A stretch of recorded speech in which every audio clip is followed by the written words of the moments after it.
먼저 까먹기 전에 방금 배운 거를 바로 복습을 한번 해봅시다. 생각보다 할만하거든요. 자, 28페이지를 한번 펴보세요. 120회 해답의 28페이지입니다. 10점짜리 바로 한번 해보도록 하겠습니다. 자, 이번에도 원천징수 탭으로 가셔서 연발정산 추가 자료 입력으로 갑니다. 자, 10점짜리는 여기로 정해진 거예요. 자, 그리고 아까 말씀드린 대로 전체 사원을 먼저 불러오시고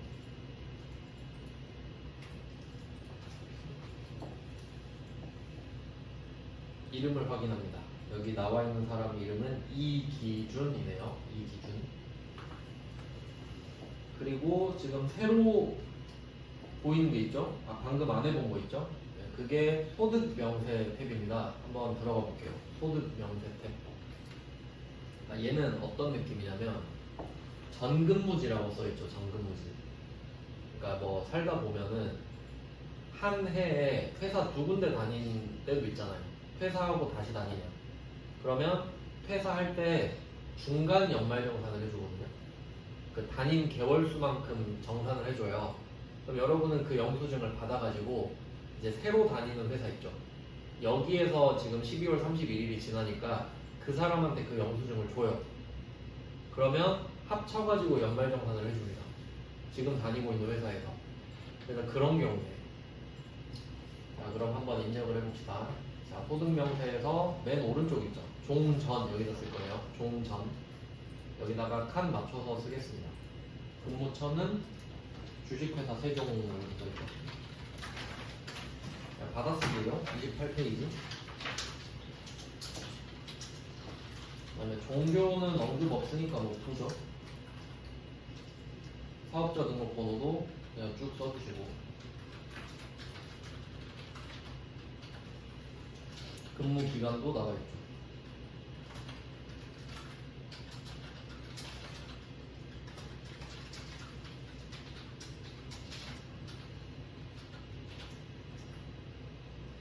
네, 뭐 이런 것들 위쪽에 있는 건 아주 간단하고요. 그다음 급여 있죠, 급여도 써줍니다. 2,000. 그 밑에 상여도 쓰고 500. 있는 그대로 쭉 씁니다.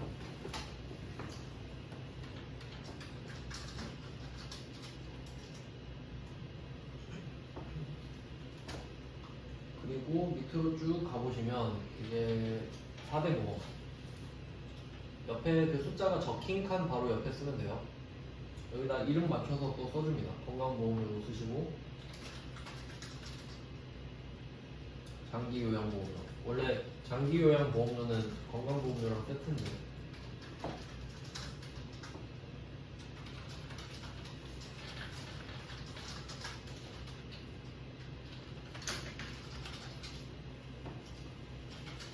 뭐 4대 보험까지도 칸이 정해졌으니까 전혀 어렵지 않은데 이제 마지막에 좀 헷갈릴 만한 게 있어요. 그 밑에 가보시면 기납부세 있죠. 기납부세. 이 부분을 잘 표시를 하셔야 되는데 이게 처음엔 진짜 헷갈리거든요. 왜냐면 칸은 한 개인데 칸은 한 칸인데 시험지에 보면은 금액이 3개 있어요. 결정세액, 기납부세액, 차감징수세액 이렇게 써있죠. 그러면 결과적으로 그 전 근무지에서 결과랑 이번 근무지의 결과끼리 모아야 결과가 나오잖아요. 그럼 여기서는 결정세액이 결과거든요. 금액 보시면 기납부세액이 42만원, 차감징수세액이 28만원, 이거 빼면 14만원 나와요. 그래서 결정세액만 표시해야 돼요. 결정세액만. 그러니까 이거 제대로 안 외워놓으면 당연히 틀리겠죠. 그래서 결정세액에 써있는 금액인 14만원이랑 14,000원을 쓰시면 됩니다. 저도 이거 엄청 헷갈려가지고 이렇게 외웠어요. 결정세액이 결과잖아요. 결과만 쓴다. 결정세액 이렇게 결과만 쓴다. 과정을 쓸 필요가 없죠. 지금 전의 결과, 이번 결과만 쓰면 된다. 자, 이렇게 하면 정근무지 입력은 끝이에요. 그러니까 소득명세 나오면 맨날 문제가 이래요. 그러니까 결정세액만 안 헷갈리면 됩니다. 혹시 모르니까 답을 한번 확인해 볼게요. 하도 많이 틀려가지고. 맞네요. 맞죠? 네, 29페이지 그림에도 이렇게 나왔습니다. 결정세액으로. 네, 아주 간단하고요. 이제 또 하던 거 해야죠. 이제 인적공제로 가겠습니다. 이제 부양가족 탭으로 가보세요. 부양가족 탭. 그리고 그 전제가 또 깔렸죠? 모두 생계를 같이 하는 부양가족에 해당한다. 아마 같이 살고 있다라는 말도 포함이 된 것 같아요. 그러면 하던 대로 또 노가다를 합니다. 설명식 써주세요. 어머니는 1번이죠. 소득자의 직계등록 1번. 현미선 1번 쓰고 주민등록번호까지. 그리고 여기서 중요한 게 한 개 나옵니다. 자, 이거 고르기 전에 추가 설명을 좀 드릴게요. 자, 아까 그 이자소득이랑 배당소득은 특징이 필요경비라는 개념이 있긴 한데 0이라고 그랬어요. 그러니까 그 말은 이자소득이랑 이자소득 금액이 똑같습니다. 그러니까 이자랑 배당은 이걸 구분할 필요가 없죠. 이자 소득이나 이자 소득 금액이랑 똑같으니까. 그리고 그건 그렇다 치고 이제 이 두 개를 합쳐서 금융소득이라고 해요. 이거 아까 말씀드렸죠? 불로소득. 그리고 이제 시험에 또 나올 만한 게 2천만 원 이하의 금융소득. 얘는 무조건 분리가 돼요. 이거 적어주세요. 이거 아는지 물어보는 거니까 지금 2천만 원 이하의 금융소득. 그러니까 금융소득은 이자소득 플러스 배당소득.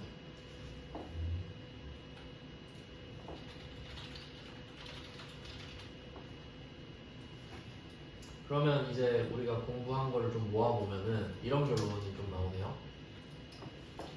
자, 무조건 분리과세를 한번 모아봅시다. 첫 번째, 복권 당첨금 무조건 분리과세. 그럼 얘는 10억이든 100억이든 종합소득은 빵원이에요. 두 번째, 아까 일용근로소득 보셨죠? 일용근로소득도 얼마든 간에 무조건. 그 다음에 이제 세 번째가 나온 거예요. 2천만 원 이하의 금융소득. 3종 세트. 이걸 꼭 외워두셔야 되는 거예요.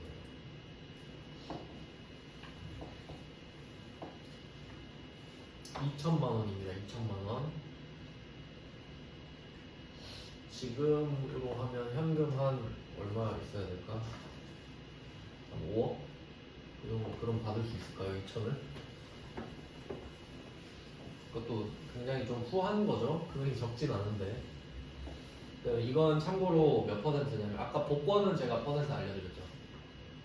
3억까지는 20%, 3억 초과는 30%. 외울 필요는 없어요. 그냥 그렇다는 거지. 그러니까 무조건 분리과세는 세율이 있을 거 아니에요. 그걸로 떼가 버리니까. 참고로 이제 이 이자랑 배당은 그 15.4%입니다. 지방세까지 해서 본 적 있으시죠? 분개할 때. 원천징수 우리 막 은행한테 이자 받을 때 15.4% 선납세금으로 떼이고 하잖아요. 그거예요. 참고로 만약에 2천만 원을 넘어가잖아요. 그럼 2천만 원까지는 15.4%로 끝이거든요. 그 초과분 있죠. 초과분은 자기 세율로 맞아요. 자기가 뭐 35%면 38.5 이렇게. 근데 우리는 거의 안 넘어가요. 그럼 보세요. 이자 소득 500이면 어때요? 2천 이하죠. 그럼 소득 없는 걸로 보라는 소리예요. 그러니까 통과지, 통과. 그러면 초과하나요? 그러면 아니요 해야죠. 소득 기준 초과 여부니까 부 해야죠. 안 넘어요 하고 넘어갑니다. 근데 만약에 2,100만 원이다 그러면 안 되는 거예요. 넘는 거예요. 왜냐면 이자 소득 자체가 이자 소득 금액이니까 100만 원 넘잖아요. 한 끗 차이가 커요. 그래서 저 같으면 어떻게 낼 거냐면 이렇게 내면 많이 틀려요. 이자 소득 2천만 원 이렇게 내면 됩니다. 왜냐면 뭐라고 썼는지 한번 보세요. 이하로 써놨지. 그러면 못된 출제자는 2천으로 된다고. 그럼 엄청 고민해요. 2천까지 된다는 소리예요. 2천만 원 플러스 1원은 안 돼. 네, 그렇습니다. 자, 그 다음에 배우자로 가죠. 배우자 일용근로소득 패스죠? 없는 거랑 똑같죠? 배우자 3번 김미진.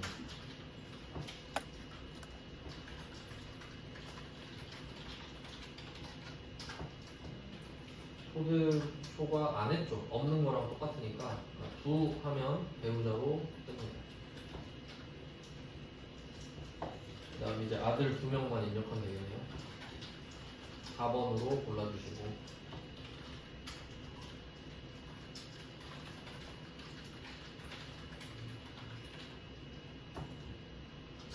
둘 다 소득 안 넘었으니까 각각 9 하시면 됩니다.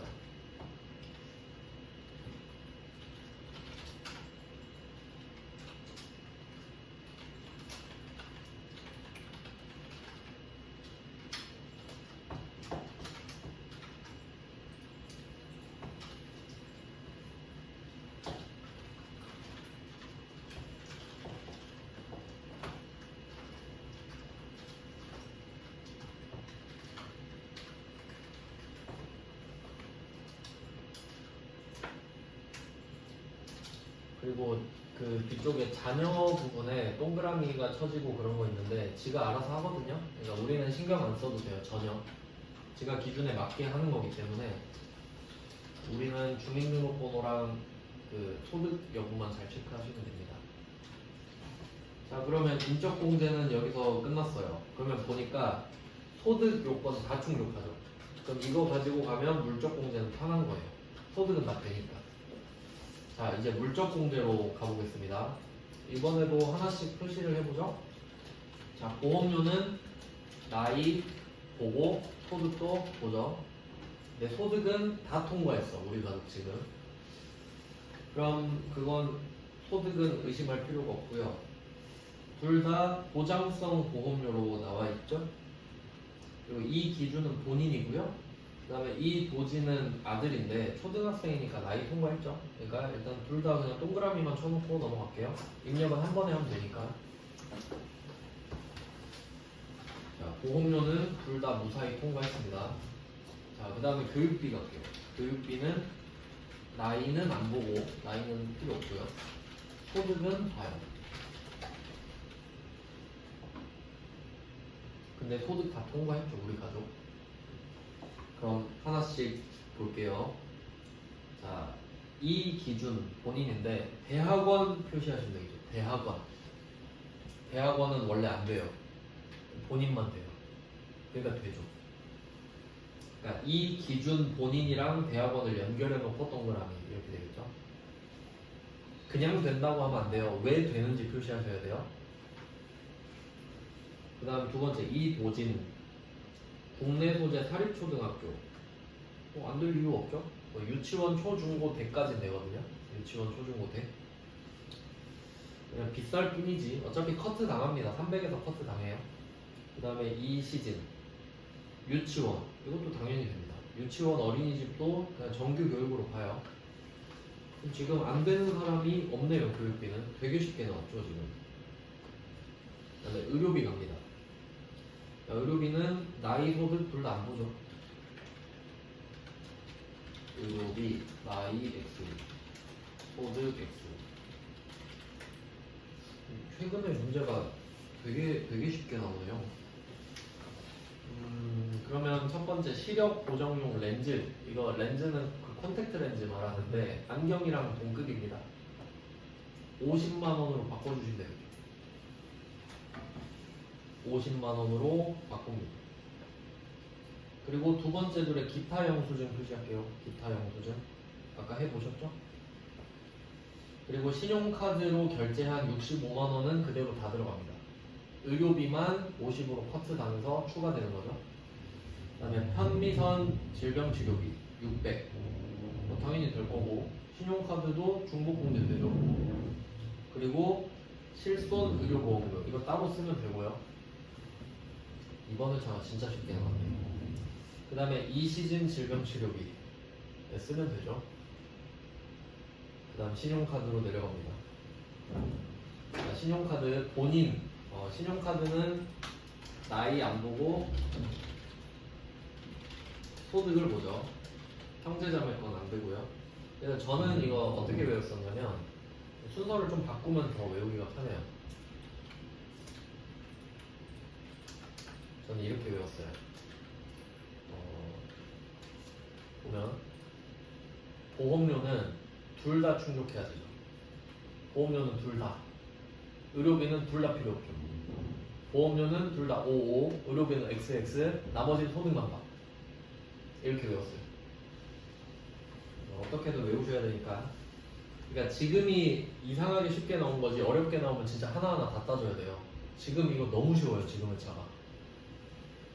이건 좀 너무 쉬운데? 그럼 이제 신용카드 본인 명의로 2,252만 원을 긁었어요. 여기에 아까 그 의료비가 다 포함되어 있대요. 당연히 되죠. 중복공제가 되니까. 이제 문제가 되는 게 렌즈 구입비인데 렌즈 구입비 65만 원이 카드값에 들어있거든요. 근데 전액 다 되죠. 중복공제가 되니까. 의료비만 50으로 잘려서 들어가는 거지. 그리고 드디어 포인트가 하나 나오네요. 그 카드에 두 번째 당구장 표시 보이세요? 요걸 한번 생각해 보시죠. 자, 두 번째 당구장 표시를 보니까 지금 다니고 있는 회사가 한양상사인가 봐요. 근데 한양상사의 비용을 요거 표시해 봅시다. 주 한양상사의 비용을 본인 신용카드로 결제한 금액. 이렇게 표시를 하시면 되겠습니다. 그럼 이게 무슨 말인지 한번 생각을 해볼게요. 내가 만약에 뭐 출장을 갔어. 출장을 가서 뭘 사러 갔다고 할게요. 근데 생각해보니까 나한테 돈을 안 줬네. 뭐 사라고 가라고 해놓고. 그래서 대표한테 전화하니까 일단 네 카드로 좀 하면 안 되냐? 그 영수증 갖고 오면 돈 줄게. 이렇게 한 거예요. 그럼 어쩔 수 없이 내 카드로 일단 사겠죠? 그러면 내 명의로 쓴 게 되죠.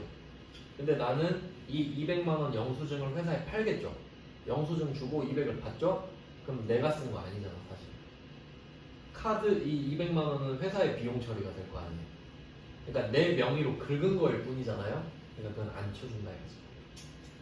회사가 비용 처리를 이미 했거든요. 근데 나까지 공제는 못 받지 당연히. 그 말이에요. 논리적으로 생각하면 당연하죠. 그러니까 이거 어차피 국세청이 다 알아요. 찾으면. 그럼 나중에 이거 추징당해요. 세금 더 내라고. 귀찮아지겠죠. 물론 일개 회사원을 까진 않는데 원칙은 그렇다는 거죠. 그래서 200을 빼고 쓰면 신용카드 사용액을 2,052만 원으로 고치셔야 되죠.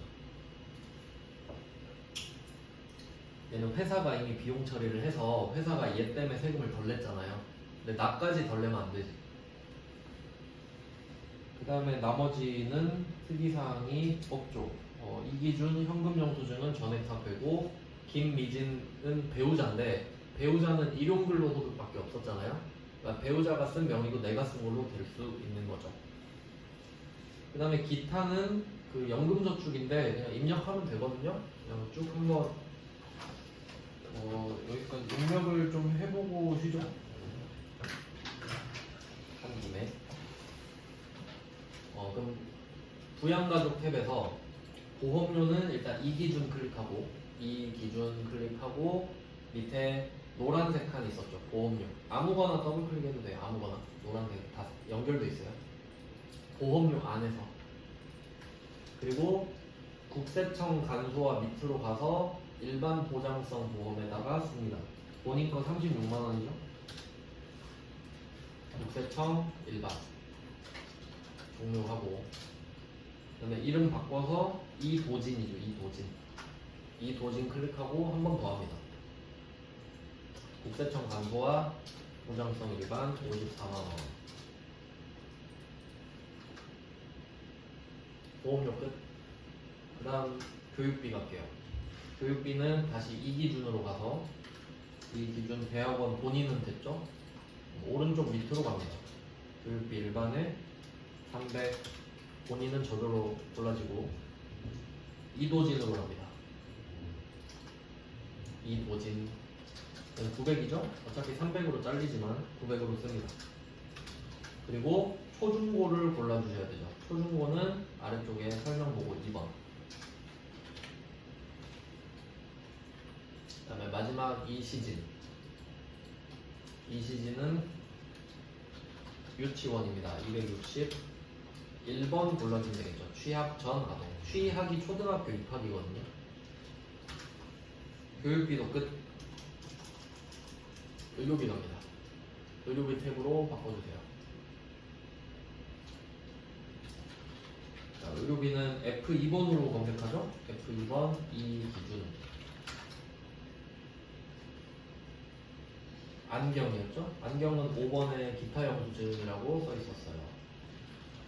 뭐 상으로 한번 써주시고요. 23개 4점.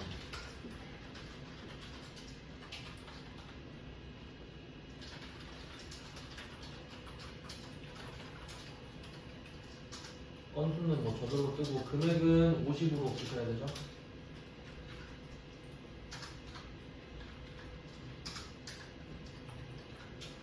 다음 칸은 편미선. 어머님. 별말 없으면 당연히 국세청량입니다.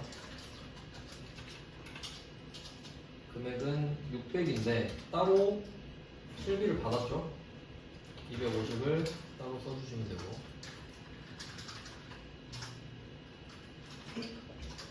그다음에 의료비 마지막으로 이시진입니다.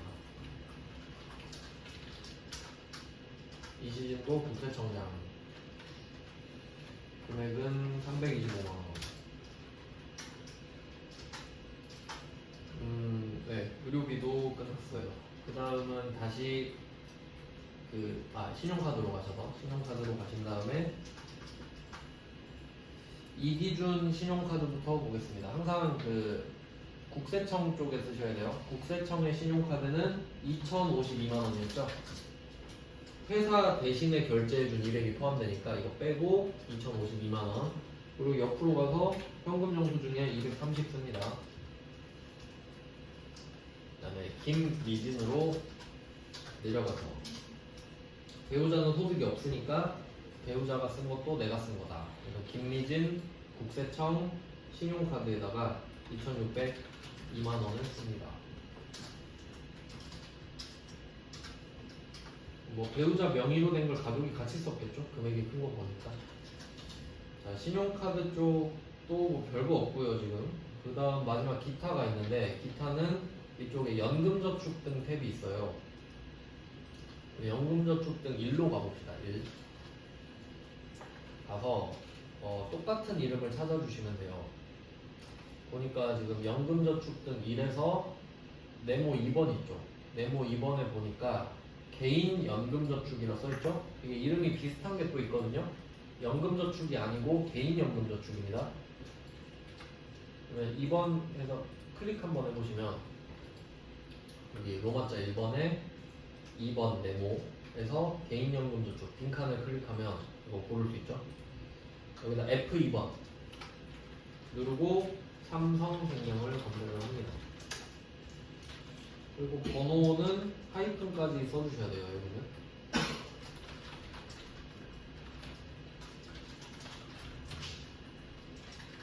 납입 금액은 1년 동안 얼마 납입했냐 이거죠. 300. 본인 거 이거 하면 또 세금 깎아주고 하니까 이게 끝이에요. 엄청 쉽죠? 그러니까 이 10점짜리가 그렇게 어렵지 않아요. 자, 이렇게 하고 10분 정도 쉬고 이제 나머지 보겠습니다.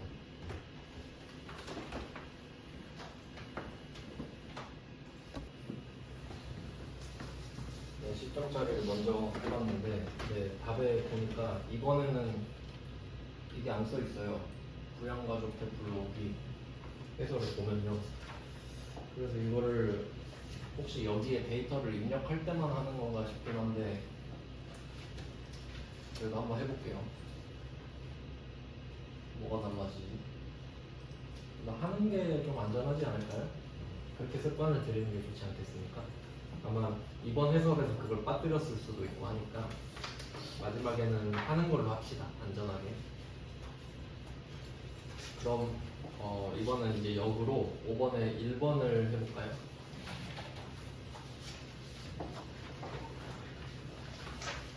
5번에 1번은 25페이지죠.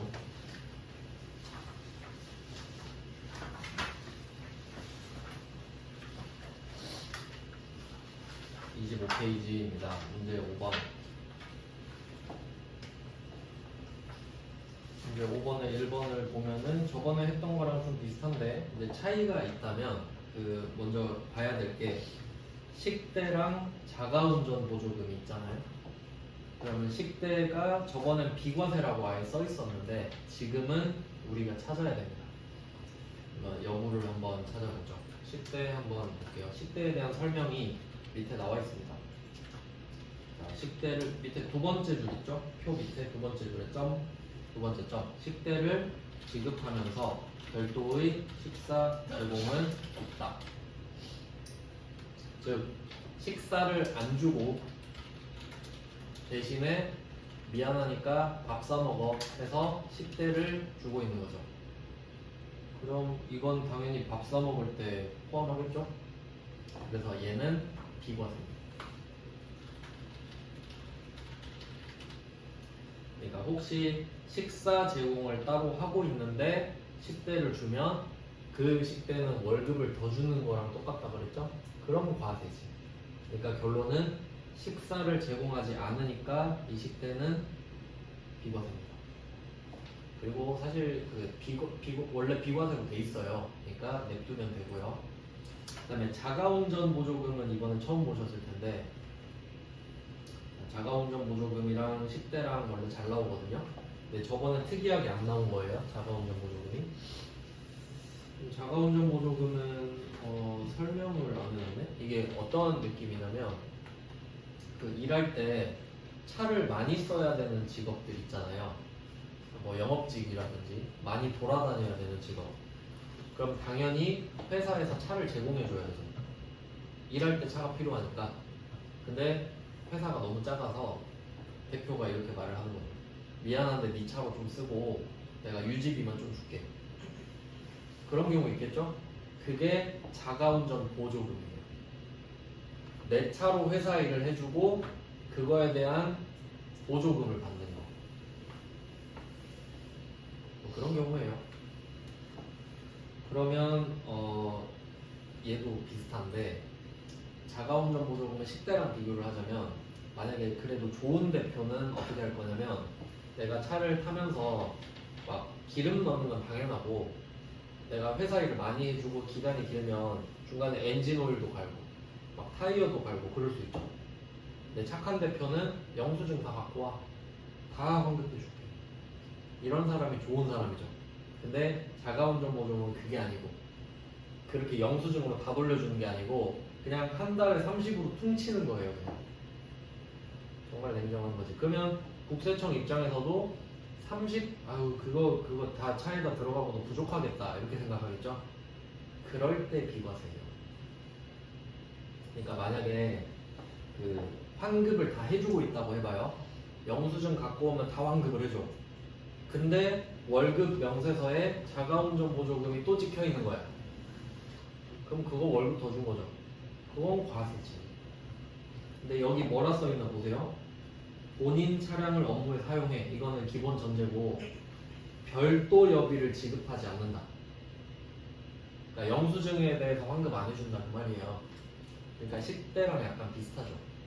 그러니까 별도 여비를 안 주니까 자가운전 보조금은 비과세죠.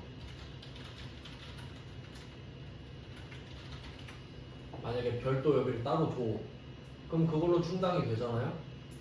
그러니까 자가운전 보조금은 과세지. 월급 더 받는 거니까. 그래서 결론은 둘 다 비과세죠. 그래서 과세랑 자가운전 보조금 왼쪽에 칸에다가 비과세 쓰면 되겠죠. 이유를 확인했으니까.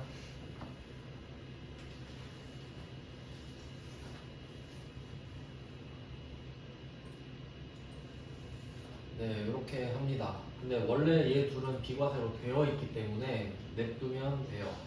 그리고 직책수당 같은 경우는 그냥 그 직급에 맞게 좀 더 주는 거죠.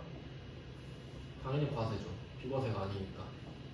비과세 지금 뭐 몇 개 배우진 않았는데 일단 비과세 대표적으로 두 개 있거든요. 지금 배운 식대랑 자가운전 보조. 나머지 다 과세예요. 일단은. 그리고 나올 때마다 추가로 설명해 드릴게요. 자, 그리고 또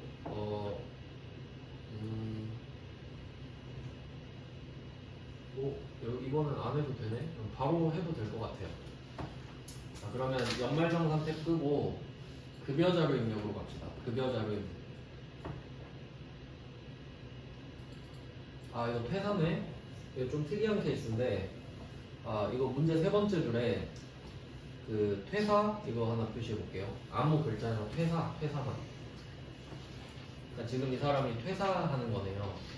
그러면 절차가 좀 바뀌거든요. 그 밑에 공간이 있으니까 따로 좀 써볼까요? 순서를. 퇴사가 나오면 첫 번째 사원 등록에 들어가야 됩니다. 사원 등록. 맨 첫 번째 메뉴 있죠. 퇴사가 나오면 사원 등록으로 먼저 들어갑니다. 한번 들어가 보죠. 사원 등록. 그러니까 이 사원 등록은 원래 신입 사원이 들어오면 우리가 여기 적어주는 거거든요. 그래서 그 옆에 부양가족 명세 탭이 있는데 그거 한번 클릭해 보시면 아까랑 똑같은 그림 나오죠. 그러니까 입사하면 가족 정보 받아서 먼저 다 적어 놓는 거예요. 그러니까 아까 거기랑 연결되거든요, 이게. 네, 지금은 퇴사니까 이름 이영주 확인하시고 이영주. 그럼 입사했을 때 한번 적어놨겠죠? 그리고 맨 밑에 가 보시면 16번에 퇴사 연월일 이렇게 돼 있어요. 퇴사 연월일 16번에. 그러니까 퇴사 나오면 여기 가서 이것부터 적어주셔야 돼요. 그리고 표 밑에 첫 번째 점에 써있죠. 퇴사 연월일 2025년 5월 30일.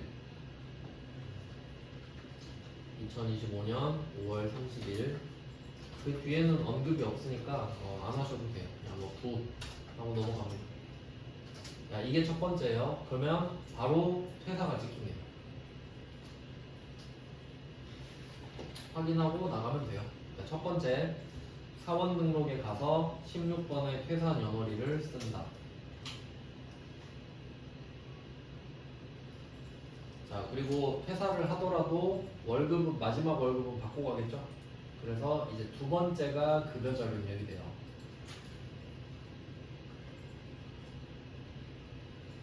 그러니까 퇴사가 없으면 급여자료 입력으로 바로 들어오면 되는 거죠. 자, 급여자료 입력 가서 몇 월 건지 볼까요? 그러니까 5월에 퇴사했으니까 마지막 월급이 5월이겠죠. 귀속은 5월. 지급도 똑같네요. 저번 회차는 아예 달랐죠. 이게 귀속이랑 지급이 달랐는데 지금은 똑같네요. 자, 5월로 날짜를 쓰면 퇴사자라고 딱 뜨고요. 그리고 그 밑에 그 당구장 표시를 보면은 이거는 해설인데 이 당구장 표시는 사용하지 않은 항목을 부로 변경하여 입력한 답안도 정답으로 인정합니다. 이게 무슨 말이냐면 그 표 밑에 점이 4개 있는데 네 번째 점을 한번 보시면 네 번째 점에 수당 및 공제 항목은 중도 퇴사자 정산과 관련된 부분을 제외하고 추가 및 변경하지 않기로 한다. 그러니까 관련 없는 건 건들지 마라 이거고, 그 뒤에 사용하지 않는 항목은 그대로 둔다 이렇게 돼 있거든요. 그러니까 지금 사용하지 않는 게 상여, 월차 수당, 야간 근로 수당을 안 써요. 그러면 보통은 이거 안 쓰는 거 없애라 그러거든요. 근데 여기는 그대로 둔다라고 돼 있죠. 이걸 좀 밑줄을 쳐볼게요. 사용하지 않는 항목은 그대로 둔다. 그러면 그대로 둬야 정답이잖아요. 근데 다른 기출문제는 전부 다 없애라 그러거든요. 그러면 습관처럼 안 보고 없애버린 사람도 있을 거 아니에요. 근데 사실 답에 영향은 없죠. 그래서 당구장 표시 해설이 있는 거예요. 혹시 없앴더라도 봐줄게 이런 말이에요. 근데 우리는 굳이 괜히 힘 뺄 필요는 없죠. 그래도 처음이니까 한번 연습은 해봅시다. 뭐 그런 말인데, 일단 원래 F4 수당 공제 있죠. 요걸 들어가야 되거든요. 참고로 수당공제란 이름은 이 왼쪽은 수당 그리고 오른쪽이 공제. 그러니까 직원 입장에서는 왼쪽은 수당이 많으면 좋은 거죠. 공제가 많으면 안 좋은 거죠. 그러니까 직원 입장에서 수당은 플러스고 공제는 마이너스거든요. 그래서 합쳐서 수당공제를 하는 거예요. 자, 수당공제 뭐 그런 의미고. 자, 들어가서 한번 보시면은, 자, 우리 상여 안 쓸 거잖아요. 상여. 그러면 상여 오른쪽에 쭉 가보면 사용 여부가 여로 돼 있죠. 그럼 요거를 부로 바꿔주세요. 연습하는 거예요 지금. 그 다음에 월차 수당도 사용 여부 부. 그 다음에 야간 근로 수당도 사용 여부 부. 그 다음에 밑으로 내려가서 확인 하면 필요 없는 거 다 없어졌죠.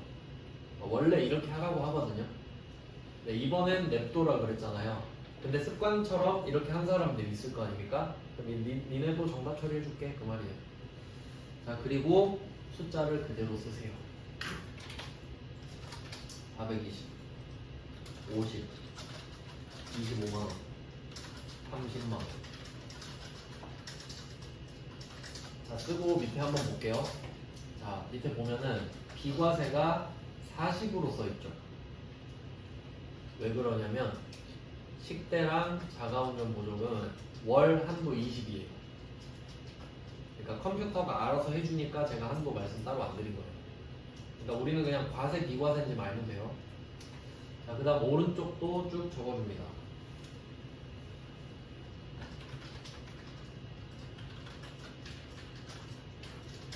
아, 얘는 퇴사니까 절차가 하나 있는데 여기 고용보험까지만 써보시고 장기요양보험까지만 써보세요. 그리고 얘는 절차가 또 달라요. 자, 위쪽에 가보시면 중도 퇴사자 정산 보이시죠? F7 중도 퇴사자 정산.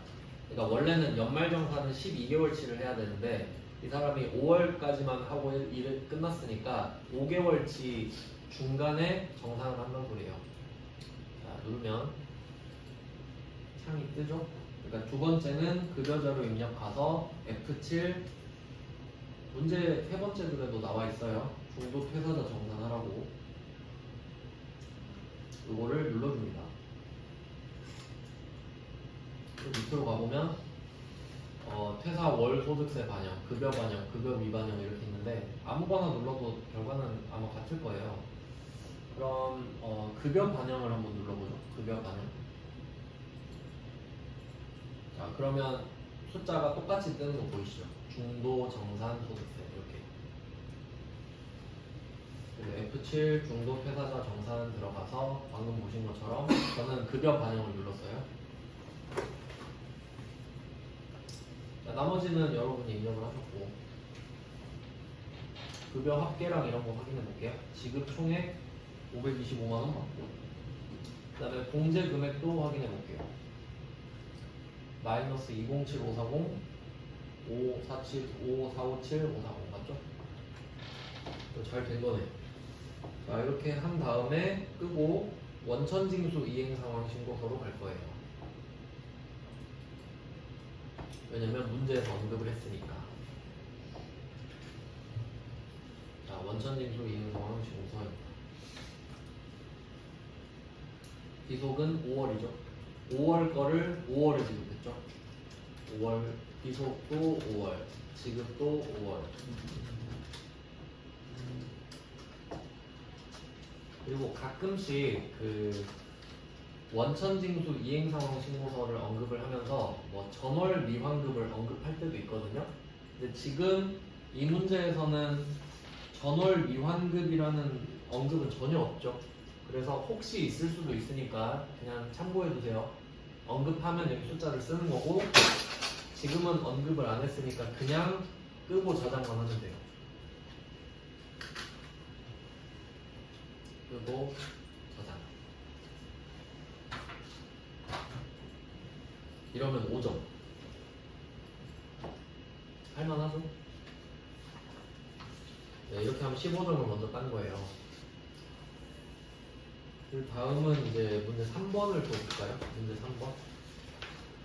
역순으로 이렇게 해봅시다. 문제 3번에 부가가치세 신고서를 먼저 해보죠. 17페이지입니다. 17페이지.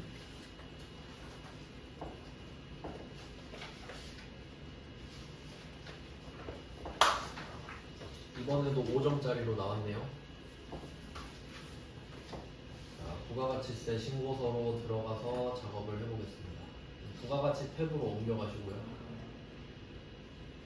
왼쪽 위에 부가가치세 신고서로 들어갑니다. 기간은 1기 확정이죠. 1기 확정. 3개월씩이니까 1기 예정, 1기 확정. 2기 예정, 2기 확정. 그럼 4월에서 6월이죠.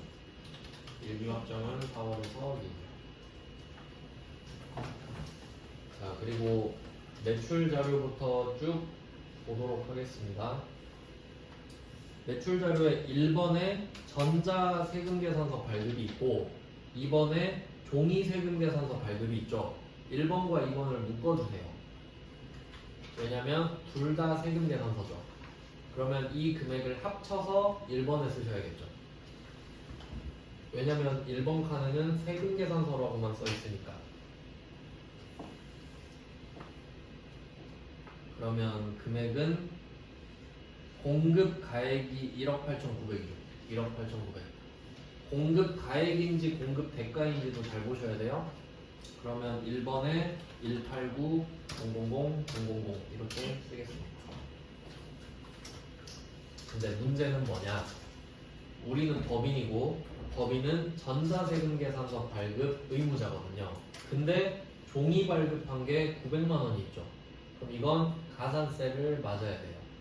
그러면 까먹기 전에 바로 하시는 게 좋은데, 자, 바로 밑에 29번으로 갈게요. 29번을 클릭하시면 오른쪽 화면이 바뀌죠.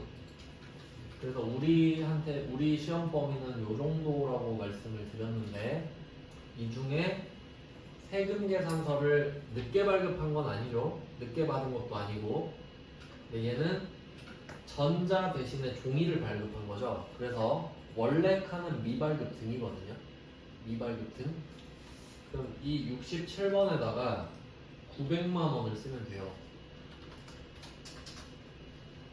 자, 여기다 이 자리가 맞긴 맞는데 이제 문제가 뭐냐면 얘가 미발급 등이잖아요. 그러니까 이 칸에는 여러 개를 쓰거든요. 미발급 등이니까. 근데 미발급은 가산세가 2%예요. 근데 전자 발급 의무자가 종이를 발급하면 1%거든요. 그럼 한번 보세요. 900을 쓰셨는데 18만 원 나왔죠. 2%거든요. 근데 우린 1%예요. 금액을 고쳐야 돼요. 귀찮아. 그래서 종이를 많이 내는 거예요. 번거로우니까. 근데 또 한 가지 방법이 있습니다. 한번 생각해 보세요. 여러분이 만약에 국세청이잖아요. 그럼 얘가 결국 900만 원에 1%만 내면 돼요. 그쵸? 결과는 그거죠? 근데 가산세 이름을 잘못 안 거야. 그럴 수도 있잖아요. 가산세 이름이 이거였나 저거였나. 근데 결과적으로 가산세를 맞게 낸 거야. 그럼 여러분은 얘한테 뭐라고 할 거예요? 그럴 필요 없죠. 이름은 틀렸는데 뭐 금액은 맞네? 그럼 넘어가겠죠. 그걸 이용하는 거야. 전자 발급 의무자가 종이를 발급하면 1%만 맞거든요. 근데 여기 보니까 미발급에는 2%가 들어가는 걸 알았죠. 근데 위에 보니까 여기 지연 발급 등 보이세요? 100분의 1이라 써있죠. 여기 쓰면 저절로 1%가 써질 것 같아요. 그러면 65번 칸 있죠. 여기 900을 써보세요.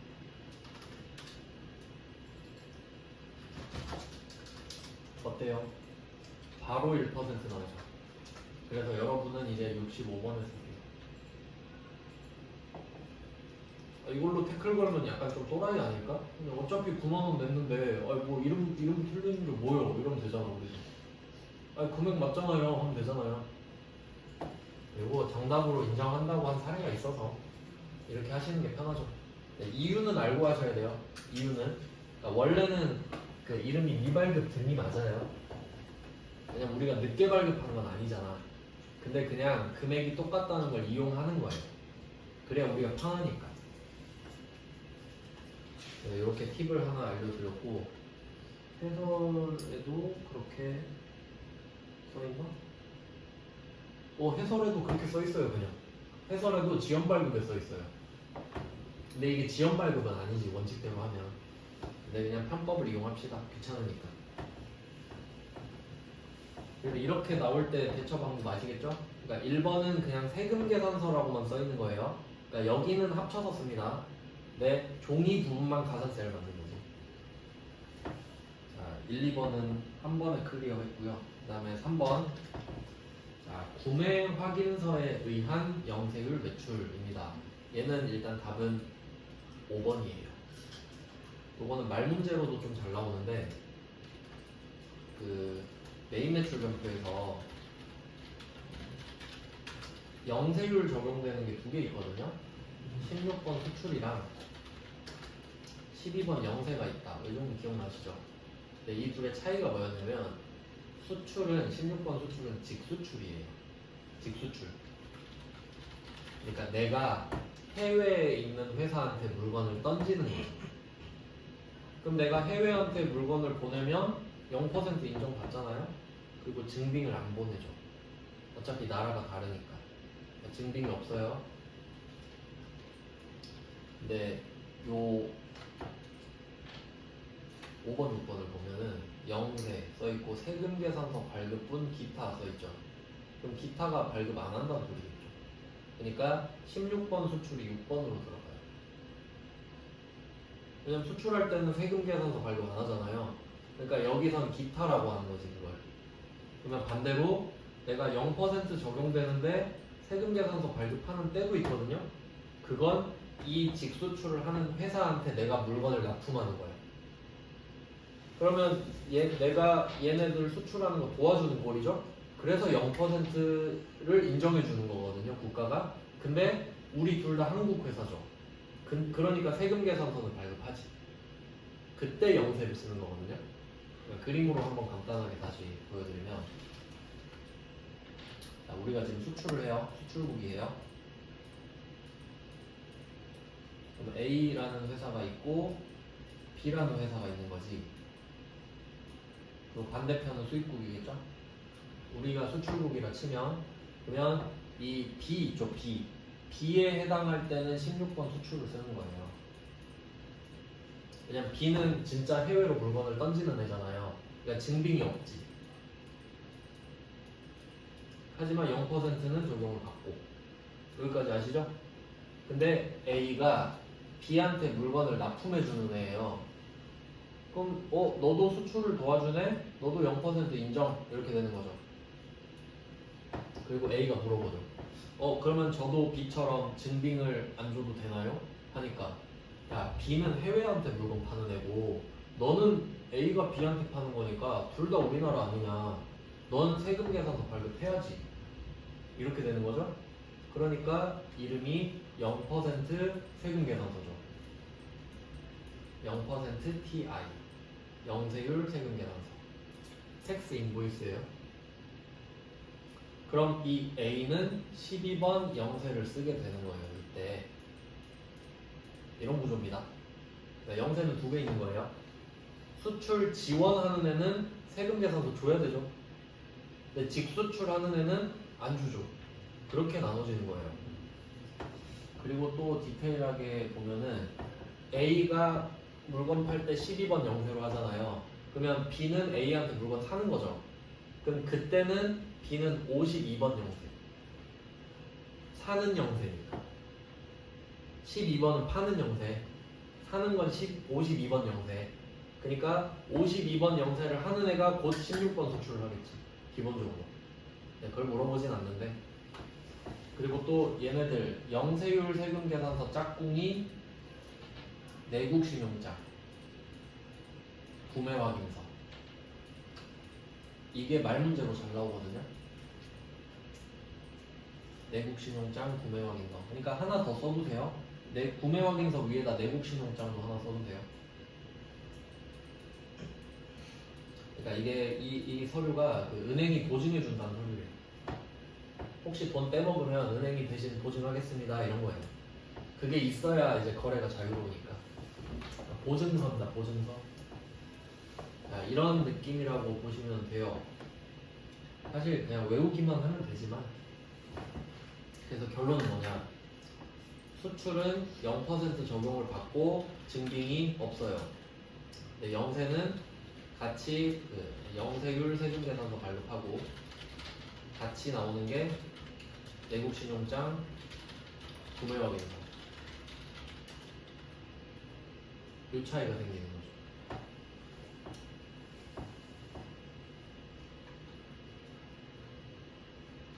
그래서 결론은 지금 구매확인서라는 말이 나오는 순간 답은 5번 확정. 직수출이라고 나오면 답은 6번 이렇게 되는 거죠. 원래는 쓸 필요는 없는데 뭐 문제니까 써야죠. 2천만 원. 5번은 2천 썼죠? 자, 그 다음에 4번. 4번은 중요 표시하겠습니다. 4번에 중요 표시할게요. 사업상 증여라 써있죠? 요거는 이제 간주공급이라고 하는데, 간주공급? 그냥 좀 간단하게만 설명드릴게요. 간단하게. 뭐 다 할 필요 없는 거예요. 요새는 좀 문제를 되게 쉽게 내서 원래 옛날엔 깊게 이론을 설명드렸는데 지금은 문제를 풀 수 있을 정도만 설명드리겠습니다. 자, 이게 어떤 느낌이냐면 사업상 증여라 돼 있잖아요. 요거는 지금 부가가치세법에서 쓰는 용어거든요. 사업상 증여. 사실 이런 말도 쓰진 않는데 보통 그 강사들이 만든 말이에요. 세법 조문이 길다 보니까. 쉽게 말하면 접대예요. 맞죠? 사업상으로 주는 이유가 뭐겠어요? 잘 좀 봐주세요 하잖아요. 접대. 접대비라 보시면 되는데 사실 그러면 어떤 흐름이 있는지 한번 볼게요. 자, 만약에 우리가 A예요. A라는 회사인데 뭐 제품을 만드는 회사라고 하겠습니다. 만약에 재료를 사느라 한 1,500짜리 재료를 샀다고 해볼게요. 1,500짜리. 그럼 부가가치세가 150이 붙겠죠. 근데 우리는 항상 이렇게 재료를 사서 제품을 만들어 파는 회사예요. 그리고 실제로 제품을 만들려고 원재료를 산 거예요, 지금. 그러면 국세청은 당연히 이 150을 환급해 주지 않겠습니까? 그러면 세액공제를 받죠? 자, 세액공제 받았어요. 네, 이걸로 제품을 만든 거예요. 2천만 원짜리 제품을 만든 거야. 그럼 국세청은 기대를 할 거 아니에요. 내가 얘 원재료 살 때 150 돌려줬으니까 이걸로 제품을 만들면 더 비싸잖아요, 기본적으로. 그럼 이걸 2천에 팔면 나한테 200을 주겠지. 이 생각하겠죠, 기본적으로. 근데 얘가 이거를 2천만 원에 팔다가 하나는 거래처에 선물로 줘버린 거예요. 그럼 국세청이 어떻게 됐어요? 낙동강 오리알이 됐어요. 원재료 살 때는 세액공제 해줬는데 이거를 안 팔고 거래처 선물 줘버린 거예요.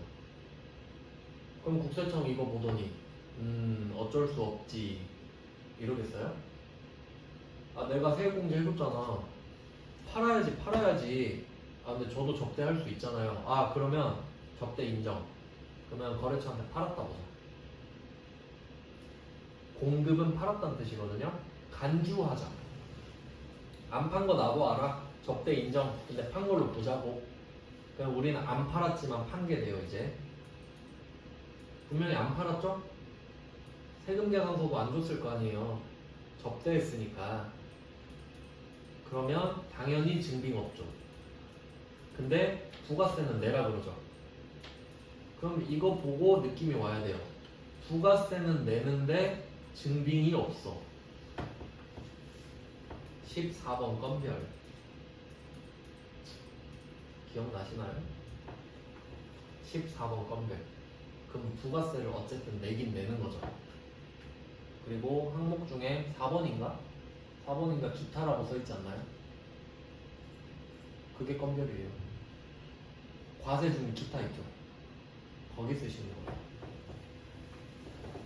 증빙은 없지만 세금은 내요 이 말이죠. 엄청 중요해요. 세무 2급에서 간주 공급. 자, 그러면 4번에다가 또 얼마를 쓸까요?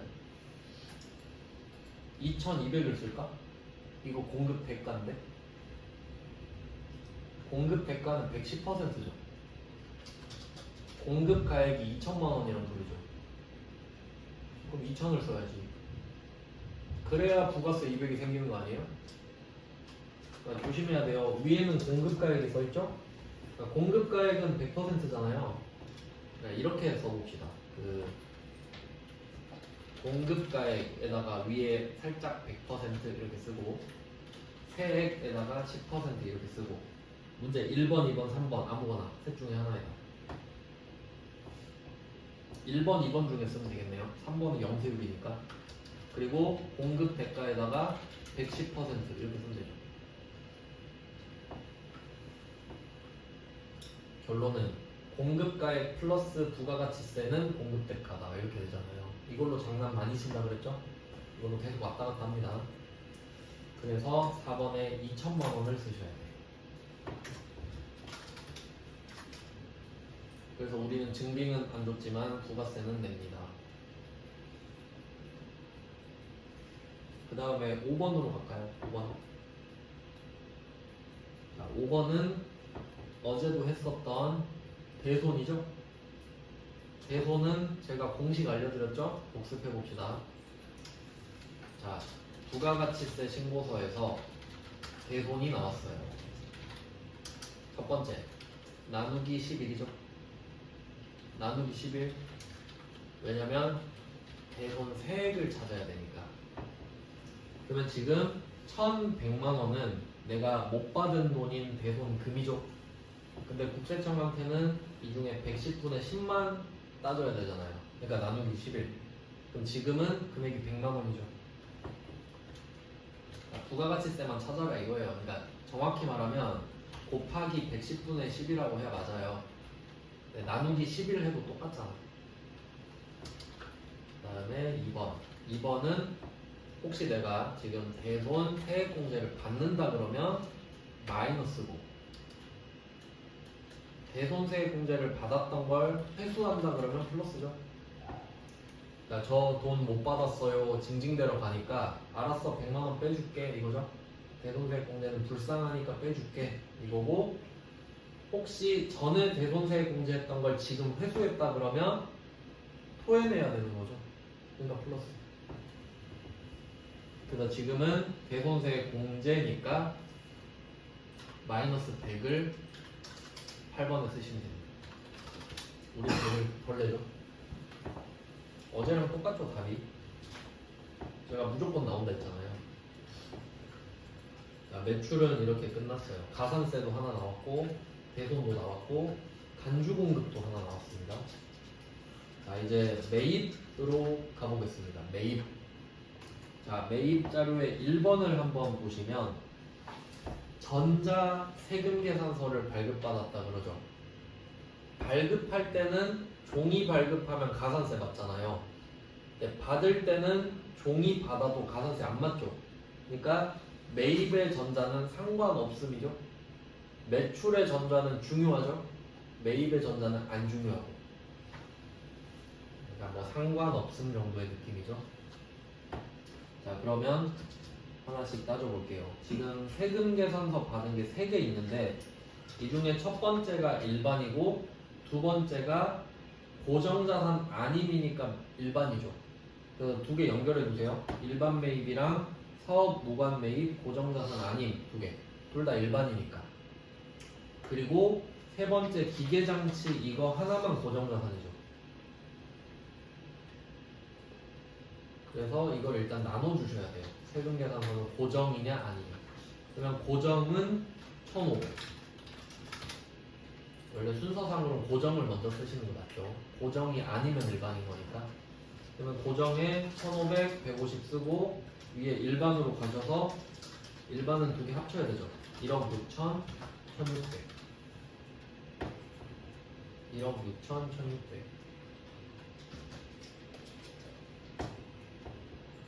1억 6천, 1,600. 자, 근데 이게 끝이 아니죠. 세금 계산서를 받은 것 중에 공제가 안 되는 것도 있을 수 있잖아요.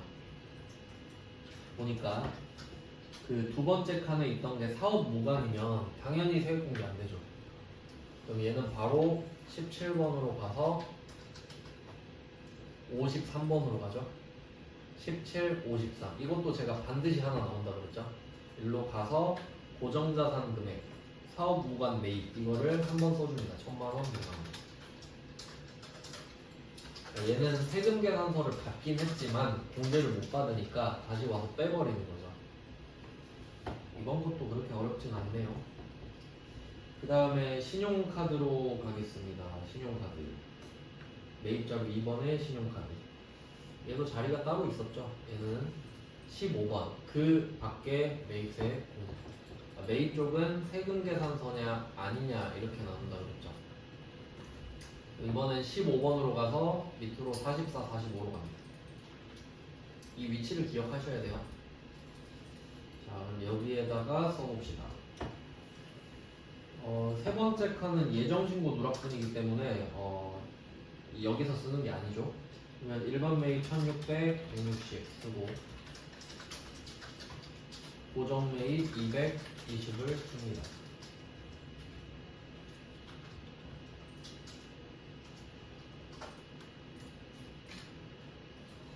네, 뭐 이쪽은 이렇게 끝이고요.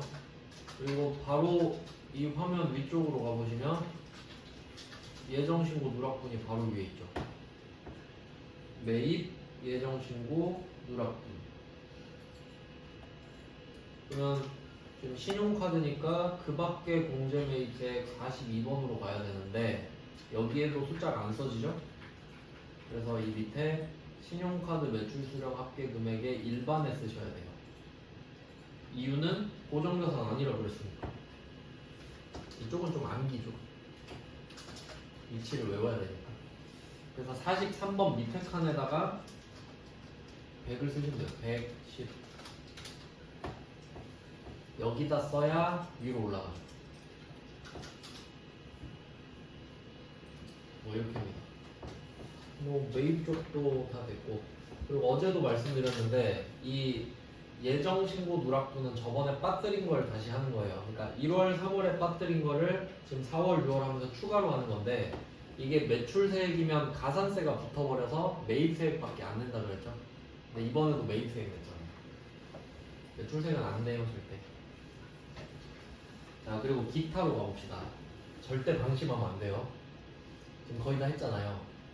네, 기타에 보니까 두 번째 2번 보세요. 기타의 2번. 전자신고 보이시죠? 전자신고 딱 네 글자만 표시할게요. 전자신고.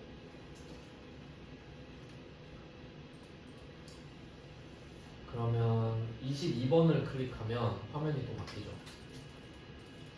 22번을 클릭해서 57번에 만원을 써주죠. 내가 직접 전자신고를 하면 만원을 깎아주니까. 57번은 만원까지 쓰셔야 딱 1달러기 되는 겁니다. 자, 이렇게 하면 끝. 끄고 저장하시면 돼요.